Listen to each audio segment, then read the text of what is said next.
મિત્રો આપણે 11મા ધોરણના 13મા પાઠની અંદર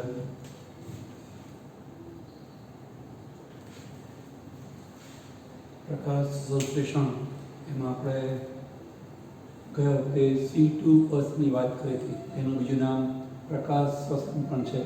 એમાં આપણે એવું જોયું કે જ્યારે પર્યાવરણની અંદર કાર્બન ડાયોક્સાઇડ એ પૂરતો હોય ત્યારે વનસ્પતિ C3 પથ પ્રમાણે ગ્લુકોઝ બનાવે છે. પણ જ્યારે કાર્બન ડાયોક્સાઇડ એની આસપાસના પર્યાવરણમાં પૂરતો ના હોય ત્યારે એ C2 પથ અને પછી C3 પથ પ્રમાણે ગ્લુકોઝ છે બનાવે. પહેલાં C2 પથ બને, એને અંતે PGA બને, અને PGA બન્યા પછી PGAમાંથી C3 પથ છે ચાલે. ટૂંકમાં એમાં પહેલાં 2 કાર્બનનો પદાર્થ બને, જેનું આપણે નામ જાણ્યું, એને ફોસ્ફોગ્લાયકોલ કહેવાય. અને એમાંથી પછી PGA બને, અને એ PGAથી પછી C3 પથ છે ચાલે. સીધો C3 પથથી PGA બની શકતો નથી. પણ આપણે જોયું કે એ પથ છે એમાં કાર્બન ડાયોક્સાઇડની 25% ખોટ જાય છે વનસ્પતિની અંદર, એટલે 75% એફિશિયન્ટ અથવા કાર્યક્ષમ રસ્તો કહેવાય. પણ જ્યારે CO2 વાતાવરણમાં ના હોય ત્યારે વનસ્પતિએ જો કોઈ ઓપ્શન કે વિકલ્પ ના હોય તો બીજા વિકલ્પના ભાવે એને 25% કાર્બન ડાયોક્સાઇડના રૂપમાં ખોટ કરીને પણ ગ્લુકોઝ બનાવવા પડે. હવે આપણે વાત કરીએ છીએ કે એવા ત્રીજા વૈકલ્પિક પથની, અંધકાર પ્રક્રિયાના બધા વૈકલ્પિક પથની. એમાં C3 પથ CO2 પર્યાપ્ત માત્રામાં વાતાવરણમાં ત્યારે થાય, C2 પથ CO2 પર્યાપ્ત માત્રામાં વાતાવરણમાં ન હોય ત્યારે થાય. હવે અમુક એવી વનસ્પતિ છે ઉષ્ણકટિબંધી, એટલે કે ગરમ વિસ્તારની વનસ્પતિ. ઉષ્ણકટિબંધ મતલબ જ્યાં વાતાવરણ તાપમાન છે એ ઊંચું રહે, તો એવા વિસ્તારની વનસ્પતિ મોટાભાગે બધી એકદળી વનસ્પતિ. ઘઉં એમાં અપવાદ છે એકદળીમાં, પણ મકાઈ, શેરડી, જુવાર, બાજરી એ બધી વનસ્પતિઓ છે એમાં C2 અને C3 પથ પ્રમાણે ગ્લુકોઝ છે એ અંધકાર પ્રક્રિયામાં બનતો નથી. એની અંદર એક ત્રીજી પ્રકારની પ્રક્રિયાથી ગ્લુકોઝ છે બને છે. C2 પથની જેમ એની અંદર C4 પથમાં C3 પથ તો થાય જ છે, પણ જેમ આપણે પ્રકાશ શ્વસનમાં જોયું, C2 પથની અંદર જોયું કે એમાં પહેલાં 2 કાર્બનનો પદાર્થ બન્યા પછી PGA બનાવે, પછી C3 પથ ચાલે છે. અહીંયા પણ એવું છે, પહેલાં કોઈ 4 કાર્બનનો પદાર્થ બનશે અને કેટલીક પ્રક્રિયાઓના અંતે PGA બનાવે છે, અને હવે PGAથી C3 પથ છે એ ચાલશે અને ગ્લુકોઝ છે બનશે. તો આમ અહીંયા સીધો C3 પથ છે એ આ ઉષ્ણકટિબંધની વનસ્પતિમાં એ ઓપરેટ થતો નથી, કાર્યાન્વિત થતો નથી. પહેલાં કોઈ બીજી પ્રક્રિયાઓ થાય કે જેમાં પહેલા સ્ટેપમાં 4 કાર્બનનો પદાર્થ બને, એટલે આપણે એને હવે C4 પથ તરીકે ઓળખીએ છીએ. એમાંય અંતે PGA તો બનશે, PGA બન્યા પછી C3 પથ તો C2 પથની જેમ એમાં પણ થાય જ છે, પણ છતાંય અહીંયા સીધો C3 પથ એ આપણે C2 પથમાં જોઈએ એમ ક્રિયાશીલ થઈ શકતો નથી. અહીંયા પહેલાં 4 કાર્બનનો પદાર્થ બની, પછી PGA બની, પછી C3 પથ ચાલશે. તો સરવાળે કહેવાનું એ કે એ ઉષ્ણકટિબંધની વનસ્પતિમાં એવું શું છે જેના કારણે એ આવી રીતે સીધું C3 પથ પ્રમાણે ગ્લુકોઝ બનાવવાના બદલે પહેલાં 4 કાર્બનનો પદાર્થ બનાવી અને પછી એમાંથી PGA બનાવીને C3 પથ છે એ અપનાવે છે. તો એનું કારણ એની રચના છે. જે ગરમ વિસ્તારની વનસ્પતિ હોય એના જે પર્ણો હોય, એ પર્ણોમાં પર્ણોનું ઉપરી અધિસ્તર અને અધઃ અધિસ્તરની વચ્ચે રહેલી જે પેશી એ હરિતકણોત્સક પેશીને આપણે કહીએ છીએ 2 અધિસ્તરની વચ્ચે છે, એટલે મધ્ય પર્ણ પેશી અથવા પર્ણ મધ્ય પેશી એને આપણે કહીએ છીએ. એ જે પર્ણ મધ્ય પેશી છે જનરલી એ જો વનસ્પતિ દ્વિદળી હોય તો એમાં લંબોતક અને શિથિલોતક એ 2 ભાગમાં વહેંચાયેલી હોય. અને એકદળી વનસ્પતિમાં લંબોતક પેશી ના હોય, એની અંદર માત્ર એક જ પ્રકારની પેશી હોય, એને આપણે કહીએ છીએ શિથિલોતક નામની પેશી, સ્પોન્જ ટિશ્યુ. લંબોતક એટલે કે પેરિસેટ ટિશ્યુ નહીં. પણ આ સામાન્ય વનસ્પતિઓની વાત થઈ. અહીંયા આ ગરમ વિસ્તારની વનસ્પતિમાં જે હરિતકણોત્સક પેશી છે અથવા પર્ણ મધ્ય પેશી છે એ ગોળાકારે ગોઠવાય છે. એ ગોળાકારે ગોઠવાય ને તો ગોળાકારે ગોઠવાયેલી હરિતકણોત્સક પેશીને આપણે ફ્રેન્ચ ભાષામાં કહીએ છીએ ક્રેન્જ એનાટોમી. આ એકચ્યુઅલી ફ્રેન્ચ ભાષામાં વપરાતો શબ્દ છે. એ ફ્રેન્ચ ભાષામાં વપરાતો આ શબ્દ ક્રેન્જ, એનો મતલબ વીંટીઓ થાય. વીંટી મતલબ ગોળ હોય, વલયાકાર.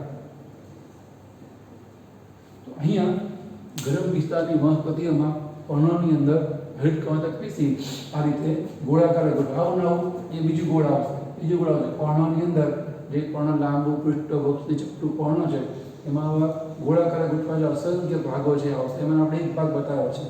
તો એ રીતે હરિત કવાંતક પેશી વલયાકારે ગોઠવાય. એ વલયાકારની ગોઠવણીને કારણે આપણે એને વીંટી જેવો દેખાવ અથવા તો કઈ ભાષામાં એને આપણે કહીએ છીએ ક્રેન્જ. એનાટોમી મતલબ પેશી રચના. પેશી રચના એની એ વલયાકાર હોય છે એટલે આપણે કહીએ છીએ ક્રેન્જ પેશી રચના અથવા ક્રેન્જ એનાટોમી. તો આ ગોઠવણને કારણે એ C3 પદ છે એ અપનાવી શકતી નથી. આ તો આપણે ગોઠવણની વાત કરી. એની અંદર જે રચના છે હૃદકળની એ પણ થોડીક જુદી છે. કઈ રીતની છે? અહીંયા જે બહારની બાજુ ગોઠવાય એ બધા પર્ણ મધ્ય પેશીના કોષો હોય ગોળાકાર. એની અંદરની બાજુ ગોઠવાય એને કહેવાય પુરકંચુકના કોષો. આની અંદર વાહિપુલ હોય. એ વાહિપુલમાં જલવાહક વાહિપુલ, અન્વાહક વાહિપુલ, મતલબ બંને વાહક પેશી જોવા મળે એટલે આપણે વાહિપુલ કહીએ છીએ. એની આપણે જરૂર નથી એટલે બતાવ્યું નથી. પણ વાહિપુલની ફરતે રહેલું આ કોષનું આવરણ છે એટલે એને કહેવાય વાહિપુલની ફરતે રહેલું આવરણ. કંચુક એટલે આવરણ અને પુલ એટલે વાહિપુલની ફરતે રહેલું આવરણ બનાવતું કોષોનું સ્તર. તેને કહેવાય વાહિપુલ કંચુક પેશી કે ટૂંકમાં પુલ કંચુક પેશી. એની ફરતે ગોળાકાર આવી રીતે પર્ણ મધ્ય પેશી એટલે કે હરિત કવાંતક પેશી ગોઠવાય. હવે આની અંદર જે હરિત કણો હોય એમાં વ્યવસ્થા એવી છે કે જે પર્ણ મધ્ય પેશી છે બહારની બાજુની,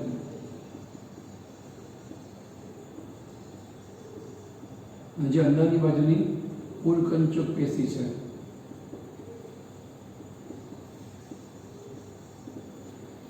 પુલકંચુક પેશીની અંદર જે હૃદકણો આવેલા હોય એ હૃદકણની અંદર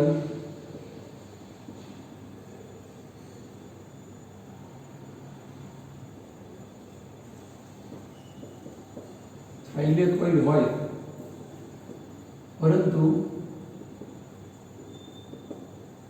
ગ્રેના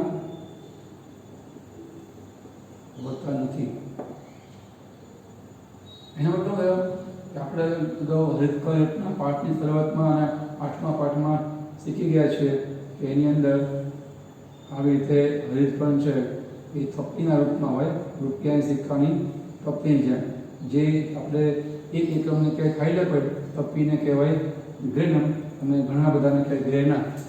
અને એ ગ્રેના પરસ્પર આવી રીતે આંતરગ્રેનમ પટલ વડે જોડાયેલા હોય. હૃદકણ જે આવી બેવડી રચના છે. આપણે આવું શીખ્યા છીએ. અહીંયા કેવું છે, આપણને અહીંયા વર્ણન આપ્યા પ્રમાણે થાઇલેકોઇડ હોય પણ બધા સિંગલ થાઇલેકોઇડ આવી છે. થાઇલેકોઇડ તો હોય, દોરી આપ થાઇલેકોઇડ એક એકમને કહેવાય થાઇલેકોઇડ, પણ ગ્રેનામાં થપ્પીમાં એરેન્જ ના થાય, ઓર્ગેનાઇઝ ના થાય, સંગઠિત ના થાય. જ્યાં સુધી આ થાઇલેકોઇડ પરસ્પર જોડાય નહીં અને પરસ્પર જોડાય ત્યાં આંતરગ્રેનમ પટલ ના આવે ત્યાં સુધી એની અંદર પ્રકાશ પ્રક્રિયા ના થાય. આપણે સમજ્યા છીએ પ્રકાશ પ્રક્રિયાનો PS1 વાળો ભાગ એ થાઇલેકોઇડમાં થાય, ગ્રેનામાં થાય, અને PS2 વાળો ભાગ એ આંતરગ્રેનમ પટલમાં થાય. અને PS2 વાળો ભાગ છે એ પહેલાં થાય. અહીંયા આંતરગ્રેનમ પટલ છે જ નહીં. એનો મતલબ શું થાય કે અહીંયા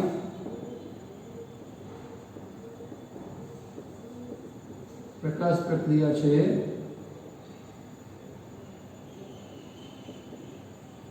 ગેરહાજર છે. પ્રકાશ પ્રક્રિયા પર થતી જોવા મળશે નહીં. એનું કારણ આપણે ઉપર લખ્યું કે એની અંદર આપણને હૃદકણમાં થાઇલેકોઇડ જોવા મળે છે પણ ગ્રેના છે હોતા નથી. એની સાથે ઉપરની વાત કરીએ એટલે કે બહારના આવરણના પર્ણ મધ્ય પેશીમાં એની અંદર ઉલટું છે. એની અંદર આની જેમ હૃદકણમાં થાઇલેકોઇડ, ગ્રેનામાં ઓર્ગેનાઇઝ એટલે કે સંગઠિત થાય છે. ત્યાં પ્રકાશ પ્રક્રિયા થાય પણ ત્યાં અંધકાર પ્રક્રિયા નહીં થાય.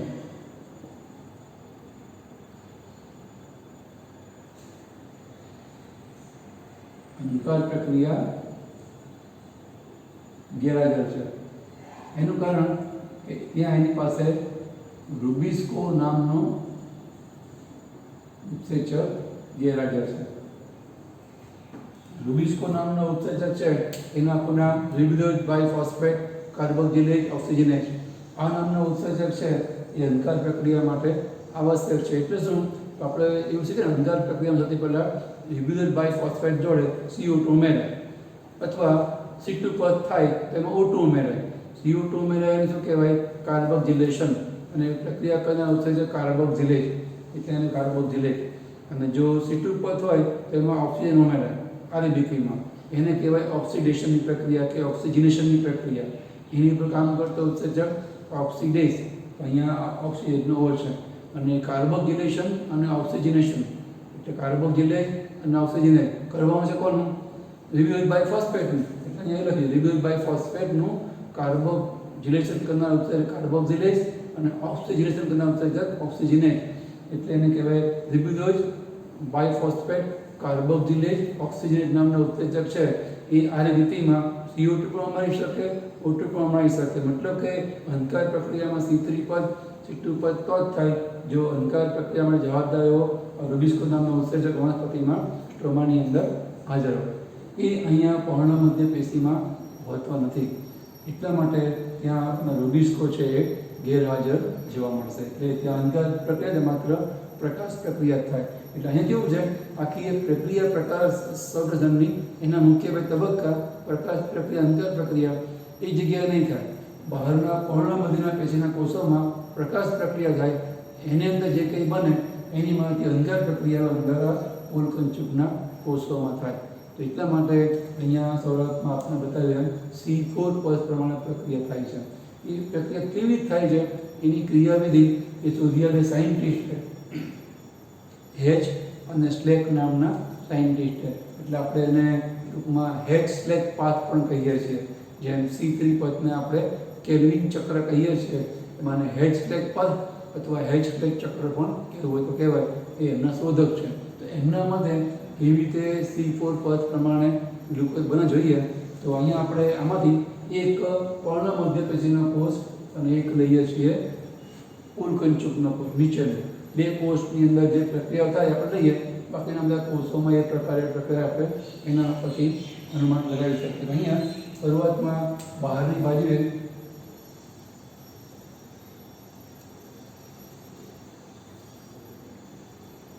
જોવા મળતો આ પર્ણમધ્ય પેશીનો કોષ અને એની નીચે જોવા મળતો આ ફૂલકંચુકનો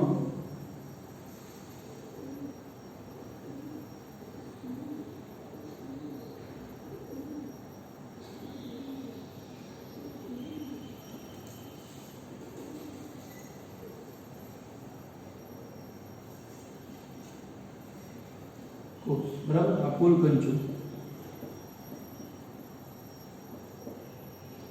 હવે અહીંયા લિટરલી હવામાંથી કાર્બન ડાયોક્સાઇડ છે એ પહેલા પર્ણમધ્ય પેશી સંપર્કમાં આવશે.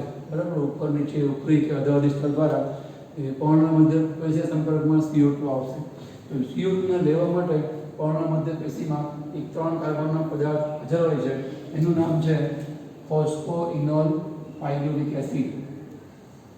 ફોસ્ફોઇનોલ પાયરુવિક એસિડ. હું એ સાઈડમાં નામ લખી રાખું છું. અલબત્ત બુકમાં તો આપે જ છે, તમને ખ્યાલ આવે એટલે ફોસ્ફોઇનોલ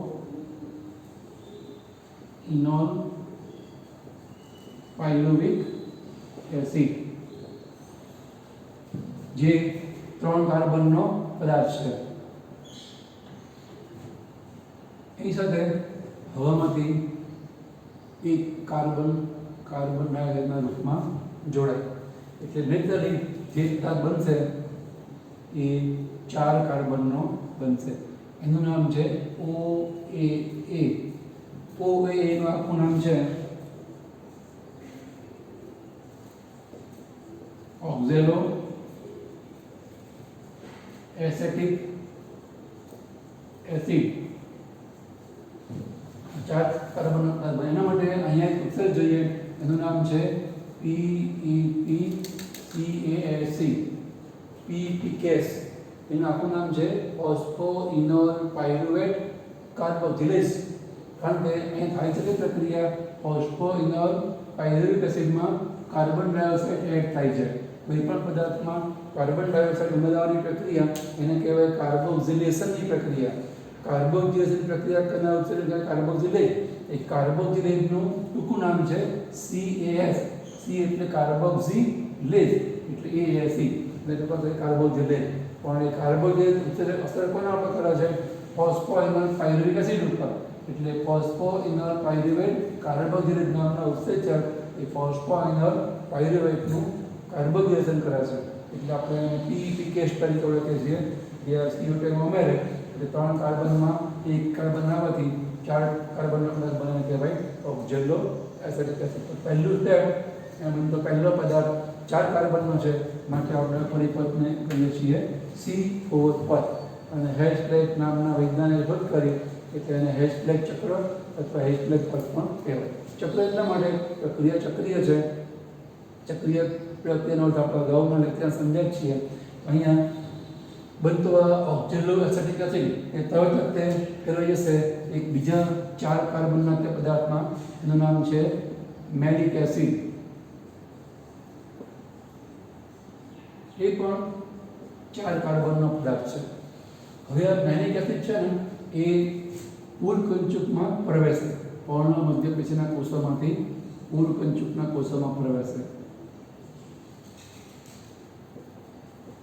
જેવો મેલિક એસિડ પર્ણ મધ્યમાંથી ઉર્કંચુકના કોષોમાં પ્રવેશે એ ભેગું તે એમાંથી એક કાર્બન ડાયોક્સાઇડનો અણુ છૂટો પડે અને બનશે નેચરલી 3 કાર્બનનો પદાર્થ.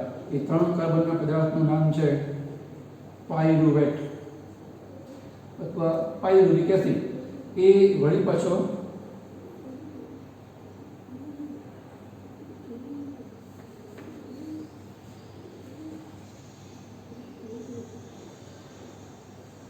દાખલ થઈ જાય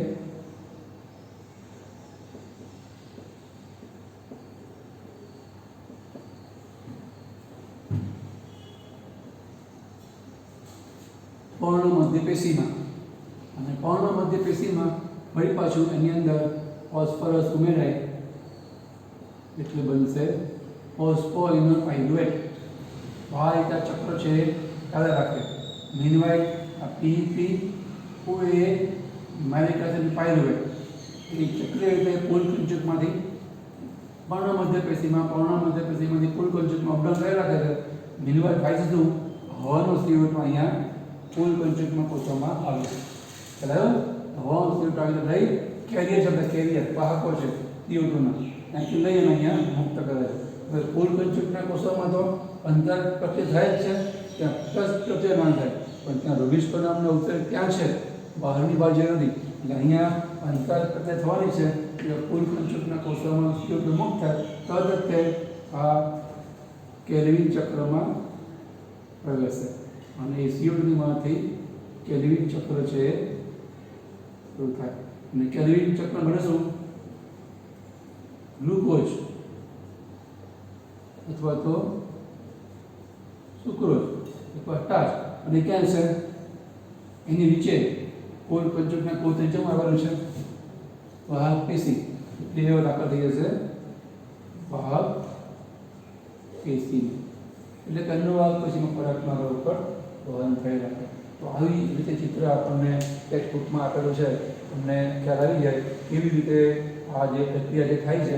ખાસ તો બહારની બાજુએ જે સ્ટીલ સંપર્કમાં આવે છે એને ત્યાં અંતર પ્રક્રિયા કરવાની કોઈ ચાન્સ કે વિકલ્પ નથી, કારણ કે બહારના પર્ણ મધ્યપેશીના કોષોમાં અંતર પ્રક્રિયામાં જવાબદાર એવો રૂબિસ્કો નામના ઉત્સેચક નથી. અહીંયા આ રૂબિસ્કો નામના ઉત્સેચક છે એ જ અંતર પ્રક્રિયા છે કરવા માટે જવાબદાર. જે ઉપરની બાજુ નથી એટલે શું કરે? આ CO2 ને વિવિધ રસાયણો દ્વારા અહીંયા જ્યાં અંતર પ્રક્રિયા થઈ શકે એમ છે પુલકંચુકમાં મુક્ત કરે. હવે CO2ની મદદથી કેલ્વિન ચક્ર ટૂંકમાં C3 પ્રક્રિયામાં ગ્લુકોઝ છે બનશે. પણ એ બનવા માટે આ પ્રક્રિયાથી સ્ટાર્ટ થઈ છે. C3 પદ તો હવે સ્ટાર્ટ થાય નહીં, આટલી પ્રક્રિયા થાય છે. ત્યાં પહેલા બંધ તો 4 કાર્બનનો છે, હવે એને આપણે કહીએ છીએ C4 પદ. હવે અહીંયા છે ને એક પ્રશ્ન જાય છે કે C4 પદની અંદર ગ્લુકોઝના એકમો બનવા માટે કેટલા ATP જોઈએ? તો આપણને શરૂઆતમાં એવું લાગે કે ભાઈ આપણે શીખ્યા છીએ C3 પદની અંદર જ્યાં થાય જ છે C3 પદ તો એટલે એમાં 12 NADPH2 જોઈએ અને 18 ATP જોઈએ. એ આપણે આગળ લેક્ચરમાં શીખ્યા છીએ કે ભાઈ 18 ATP અને 12 NADPH2ની મદદથી હવામાંથી આવતા 6 કાર્બન ડાયોક્સાઇડને ગ્લુકોઝમાં ફેરવવામાં આવે છે. હવે આપણે અગાઉ શીખ્યા છીએ, પણ અહીંયા બહાર NADPH2 વપરાશે, પણ ATP છે એ 18 વપરાશે ને અહીંયા ATP છે એ 30 વપરાય. 30 ATP અને 12 NADPH2 આટલાનો વપરાશ છે થાય. તો એ 30 ATP કેવી રીતે 18 જગ્યાએ બીજા 12 ATP કઈ રીતે વધી ગયા? NADPH તો 12 વપરાય છે, એ તો C3 પદ હોય, C2 પદ હોય કે આ C4 પદ હોય, પણ ATP છે ને એ અહીંયા વધારે વપરાય છે. એનું કારણ શું? તમારી સામે છે એનું કારણ કે કાર્બન ડાયોક્સાઇડનું સ્થાપન 2 વાર થાય છે. હજી CO2 કેલ્વિન ચક્રમાં પ્રવેશે ત્યાં 18 ATP વપરાય છે, એ તો આપણને ખબર જ છે. અહીંયા 18 ATP વપરાય અને 12 NADPH2 બરાબર અહીંયા વપરાશે, એ આપણને ખ્યાલ છે. પણ કાર્બન ડાયોક્સાઇડ સ્થાપન અહીંયા C3 પદની અંદર કુલ કંચુકમાં થાય અને 18 ATP વપરાય. એની પહેલાં કાર્બન ડાયોક્સાઇડ સ્થાપન અહીંયા થાય છે પર્ણ મધ્ય પેશીના કોષોમાં. તો કાર્બનનું સ્થાપન કરવા માટે એટલે કે હવામાન મુક્ત કાર્બન ડાયોક્સાઇડ છે એને કોઈ પદાર્થમાં ફેરવવા માટે શક્તિની જરૂર પડે અને એ શક્તિને વપરાય. અહીંયા એક કાર્બન ડાયોક્સાઇડ માટે 2 ATP વપરાય. અહીંયા 6 જેવું જોઈએ એટલે 6 માટે અહીંયા બીજા 12 ATP છે એ વપરાય અને આ રહે બીજા 18 ATP. આવી રીતે કુલ 30 ATP છે એનો વપરાશ થાય. કાર્બન ડાયોક્સાઇડ ટૂંકમાં 2 વાર થાય છે. પહેલી વાર એનું સ્થાપન થાય બહારના પર્ણ મધ્ય પેશીના કોષોમાં કે જ્યાં એક કાર્બન ડાયોક્સાઇડ સ્થાપન માટે 2 ATP વપરાય. તો ગ્લુકોઝના 6 કાર્બનના અણુ માટે 6 કાર્બન ડાયોક્સાઇડ જોઈએ, એના માટે 12 ATP જોઈએ. અને જે C3 પદ છે એમાં જ્યારે 6 CO2 આવે એમાં તો આપણને ખબર જ છે એમાં તો 18 ATP જોઈએ જ છે. એમ કુલ કંચુકના કોષોમાં 18 ATP કાર્બન ડાયોક્સાઇડના સ્થાપન માટે અને પર્ણ મધ્ય પેશીના કોષોમાં 6 કાર્બન માટે કાર્બન દીઠ 2 ATP લખે 12 ATP બીજા જોઈએ. એટલે C4 પદમાં થોડો વધારે શક્તિનો વ્યય અથવા શક્તિનો વપરાશ કરતો પદ કહેવાય, એમાં 12 ATP વધારે જોઈએ. એટલે કુલ C4 પદની અંદર આપણને 30 ATP જોઈએ એવું અહીંયા સમજવામાં આવે છે. એટલે તમારે પૂછાય એવું કે C4 પદની અંદર કેટલા વધારાના ATP જોઈએ? તો 12. C4 પદમાં કુલ કેટલા ATP જોઈએ? તો 30. 12 એ પર્ણ મધ્ય પેશીના 18 છે કુલ કંચુકના કોષોમાં એટલે કે C3 પદમાં. તો આવી રીતે કુલ 30 ATPની મદદથી ગ્લુકોઝનો એક અણુ છે બને છે. એ ગ્લુકોઝના એક અણુથી C4 પદમાં આવે એટલે કુલ 30 ATPનો વપરાશ થશે. NADPH2 સેમ હશે C2 3 4 પદ, દરેક પદની એક પદ સંખ્યા તો આપણને સરખી જોવા મળશે. એમાં બી આપણને ખાસ ફેરફાર છે જોવા મળશે. આમ અહીંયા C3 પદની પહેલા 4 કાર્બનનો પહેલો પદાર્થ બને છે માટે આપણને કહે C3 પદ અથવા એના શોધક ઉપરને કહેવાય H પદ. તો તમને હવે ખ્યાલ આવી ગયો હશે C2 પદ, C3 પદ અને C4 પદમાં કઈ પ્રકારની પ્રક્રિયાઓ થાય છે અને ક્યારે થાય છે, કઈ વનસ્પતિમાં થાય છે. એ સિવાય હવે તમને કોઈ પણ પ્રકારનો તફાવત પૂછાય C2 પદ, C3 પદ તફાવત આપો અથવા C3 પદ, C4 પદ તફાવત આપો. એવો તફાવત આપણને NCERT બુકમાં પેજમાં આપેલો છે. C3 પદ અને C4 પદ એમાં પહેલો CO2 ગ્રાહક કયો, પહેલી નિપજ કઈ, કયો ઉત્સેચક એમાં વપરાય છે, પહેલી બનતી નિપજના અંદર કેટલા કાર્બન હોય છે, આવા આપણને 15-20 જેટલા મુદ્દાને સાપેક્ષે આખા એક પેજની અંદર C3 પદ અને C4 પદની તુલના આપી છે. જે બધામાં તફાવત હોય એવું નથી આપ્યું, પણ તુલનાત્મક અહેવાલ તૈયાર કરવા માટે આપણને C3 C4 પદના 2 મોટા મોટા કોલમ, એની વચમાં ત્રીજી કોલમ બ્લેન્ક આપી છે. એમાં આપણે ખાલી જગ્યા ભરવાની કે C3 અને C4 પદમાં એ જે વિગત આપી એ પ્રમાણે સ્થિતિ આપણને કેવી જોવા મળે છે. હવે તમને આવડશે. જો તમને એ કોઠો કે કોષ્ટક ભરતા આવડી જાય એના માટે તમને C3 અને C4 પદ છે બરાબર સમજાય. છતાં પણ તમે કોઠો ભરો અને એ કોષ્ટકમાં ક્યાંય પણ તમને ખ્યાલ ના આવે, તમે તમારા ટીચર સરનો મુલાકાત કે કોન્ટેક્ટ કરી અને જે તમારો ડાઉટ છે સોલ્વ કરી શકો છો. અથવા તમે જે લખો છો સાચું છે ખોટું છે એ પણ તમે તમારા સર જોડે મળી અને સોલ્વ કરજો. ટૂંકમાં હવે તમને C2 પદ, C3 પદ, C4 પદ અને એની અંદર જોવા માટે તફાવતો અથવા તુલના એ તમને હવે આરામથી આવડે. એ સિવાય એક નવો પદ છે જેનો ફક્ત તમને જાણવા માટે નામ આપું છું, એ છે CAM પદ. એનું આખું નામ છે ક્રેસ્યુલેશિયન. એ એટલે એસિડ અને એમ એટલે metabolism. Crassulacean acid metabolism. Crassulaceae એ વનસ્પતિ એક પ્રકારનું કુળ છે, જેમ સિંબી કુળની વનસ્પતિ એટલે કઠોળ વર્ગની વનસ્પતિ, એમ અહીંયા અમુક એવી વનસ્પતિ છે જેને આપણે કહીએ છીએ ક્રેસ્યુલેસી કુળની વનસ્પતિ. ક્રેસ્યુલેસી કુળની વનસ્પતિનો મતલબ થાય એવી વનસ્પતિઓ જેના પર્ણો એકદમ માંસલ હોય. मांसल मतलब जाडा, दरदार के जाडा हो. इन्हीं अंदर वही C2-3-4 करता है. C2-3 के 4 पद के जुदी રીતના અંતર પ્રક્રિયા થાય છે, એટલે આપણે CAM પદ કેમ્પસ તરીકે ઓળખીએ છીએ. જાડાપણ એટલે જે તમે જાણો છો એમ રામબાણ છે અથવા તો એલોવેરા કુંવારપાઠું, એના પર્ણો કેટલા જાડા હોય છે, એ બધી ક્રેસ્યુલેસી વનસ્પતિ કહેવાય. અને એની અંદર જે કંઈ પદ થાય ને ક્રેસ્યુલેશિયન પદ કહીએ છીએ, એની અંદર એસિડ મેટાબોલિઝમ ચાલે. કેવી રીતે? એની અંદર વ્યવસ્થા એવી છે કે જાડા પર્ણવાળી વનસ્પતિમાં બાકી બધી વનસ્પતિઓ કરતાં જુદી પ્રકારની વ્યવસ્થા આપણને જોવા મળે છે. કઈ પ્રકારની વ્યવસ્થા જોવા મળે છે? તો સામાન્ય રીતે જે વનસ્પતિ સામાન્ય જાડા પર્ણ વગરની હોય, પાતળા પર્ણવાળી હોય, તેમાં આપણને કેવું જોવા મળશે? એની અંદર આપણને દિવસના પર્ણરંધ્ર ખુલ્લા જોવા મળે અને રાતના પર્ણરંધ્ર છે બંધ જોવા મળે. અહીંયા ઉલટું જોવા મળે. અહીંયા રાતના પર્ણરંધ્ર ખુલે અને દિવસના પર્ણરંધ્ર છે બંધ થાય. તો દિવસના પર્ણરંધ્ર બંધ થઈ જાય તો પછી CO2 મેળવે કેવી રીતે? કારણ કે પ્રકાશ દિવસના જ થાય. દિવસના પ્રકાશ છે હાજર હોય, પ્રકાશ પ્રક્રિયા થાય, NADPH2 ને ATP બને, એ પ્રકાશ પ્રક્રિયાની નિપજ કહેવાય. તો આવી રીતે દિવસમાં પ્રકાશ પ્રક્રિયા થાય અને જે NADPH2 ATP બને એની મધ્ય અંતર પ્રક્રિયા થવાની હોય. પણ અહીંયા અંતર પ્રક્રિયા માટે જે CO2 જોઈએ એના માટે પર્ણરંધ્ર ખુલ્લા જોઈએ. એ પર્ણરંધ્ર ખુલ્લા છે જ નહીં, એ તો દિવસના ની રાતના ખુલે છે. અહીંયા વ્યવસ્થા એ કરવામાં આવે છે કે રાતના જ્યારે પર્ણરંધ્ર ખુલે ત્યારે એ વનસ્પતિ CO2 ને મેલિક એસિડમાં ફેરવી નાખી મૂકે છે અને દિવસના ભલે પર્ણરંધ્ર બંધ હોય તો આખી રાતના CO2 નું મેલિક એસિડમાં રૂપાંતર કરી અને એને કાર્બન સાચવી રાખ્યો હોય એ દિવસના મેલિક એસિડ તૂટે અને એમાંથી CO2 છે મુક્ત થાય અંદર અંદર. એને પર્ણરંધ્ર ખોલવાની જરૂર નહીં પડે, પાતળામાંથી સીડ લેવાની જરૂર નહીં પડે. એના પોતાના રસધાનીમાં સંકળાયેલા મેલિક એસિડમાંથી CO2 છે મળી જશે અને પછી એનું સ્થાપન કરે એટલે કે ગ્લુકોઝ છે બનાવે. રાતના પર્ણરંધ્ર ખોલે, દિવસના નાખવાનું કારણ પાણી બચાવવું.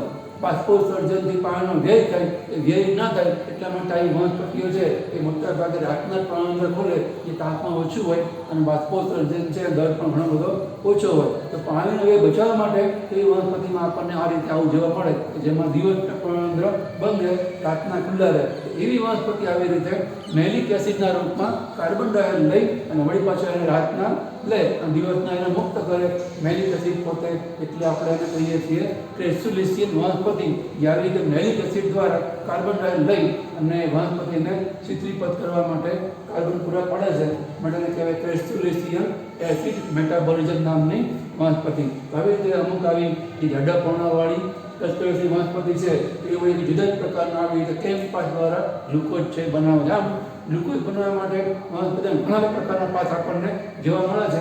જે પાથ દ્વારા વનસ્પતિ જેવી પોતાની અનુકૂળતા, જેવું પોતાની આસપાસનું પર્યાવરણ એ પ્રમાણે પોતે પોતાના શરીરમાં ટકી રહેવા માટે ગ્લુકોઝ છે બનાવે છે. અહીંયા આપણે અટકીએ છીએ. તમને કંઈ ખ્યાલ ના આવતો હોય તમારા સર ટીચરનો સંપર્ક કરો. ત્યાંની C4 પદની ફિગર અથવા નોંધ કરી અને સમજવા યાદ વખત પ્રયત્ન કરો.